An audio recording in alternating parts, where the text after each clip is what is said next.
ये बघा pure cotton sari है, ब्लॉक है ब्लॉक। सर ये क्या कर रहे हैं आप? कलर कर रहे हैं? कौन सा कलर चालू आहे अभी इसका? आता मी कुर्ल्याच्या मुंबई बाटिकच्या वर्कशॉपमध्ये आलेलो आहे। तर या तुम्हाला दाखवतो कसं बाटिक तयार होतं, कसे प्रोसेसिंग आहे, कसे प्रिंट होते।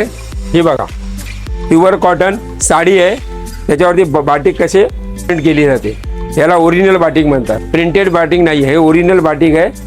याच्यावरती कॉटनवरती यांनी प्रिंट केलेले आहे। साडी असते, प्रिंटेड गाऊन असतात, ते प्रिंटेड गाऊन नाही, हे ओरिजिनल बाटिक आहे हे।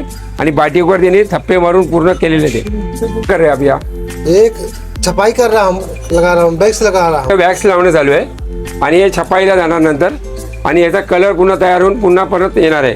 तर एक मिनिट या जरा, हे बघा हे कसे छपाई केली जाते याच्यावरती। तर हे ब्लॉक आहे, ब्लॉक प्रिंट आहे यांची। तुम्ही यांच्या वर्कशॉपला व्हिजिट द्या, ती व्हिजिट पूर्ण फ्री आहे। सुंदर सुंदर असे प्रिंटेड तयार होत आहेत। ही साडी बनते, बहुत लगती है इसमें, मेहनत भी बहुत। आणि याला इथे खूप मेहनत आहे। हे ब्लॉक प्रिंट आहे, मशीन प्रिंट नाही आहे। 12 घंटे 12 तास यांना काम करायचं। ह्यांनी हे पूर्ण पाणी गरम असतं आणि बाहेर एवढा 41चा टेम्परेचरचा उन्हाळा आहे आणि त्या टेम्परेचर में एवढं काम करतात है। सर ये क्या कर रहे हैं आप? कलर कर रहे हैं? कौन सा कलर चालू है अभी इसका?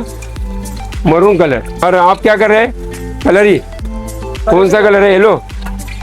तुम्हाला खरंच बघायचं असेल कसं बनतं काय होतं, तर तुम्ही एकदा बॉम्बे बाटिकला येऊन व्हिजिट द्या। मगाशी ते केलेले ते आता धुवून इकडे तयार आहे आणि याची प्रिंट रेडी झालेली आहे। मुंबई बाटिकमध्ये येऊन भेट द्या आणि इथली प्रोसेसिंग बघा। मी आता बॉम्बे बाटिकच्या वर्कशॉपमधून आलेलो आहे। साडी गाऊन संपूर्ण कॉटन बाटिक आहे, यांच्याकडे ड्रेस मटेरियल आहे।